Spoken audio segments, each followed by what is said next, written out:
Alex, what are you doing in the kitchen? I get the homework from my English teacher, Mr. Bayou. What is the homework? In group, we have to explain how to make something. In this case, we have to explain the procedure of cooking something. Do you have any idea, Mom? What food should we cook? How about cooking fried noodle? It is easy to do it. That's a good idea, Mom. Do you know the procedures of cooking fried noodles, Alex? I don't know, Mom. Okay. Let me tell you how to make it.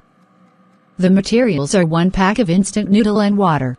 The procedures are: first, boil 2 glasses of water in a pan. Then, open the package of Indomie fried noodles. While waiting for the water to boil, pour the seasoning, chili sauce, soy sauce and oil into a bowl. After the water is boiled, drain the noodles.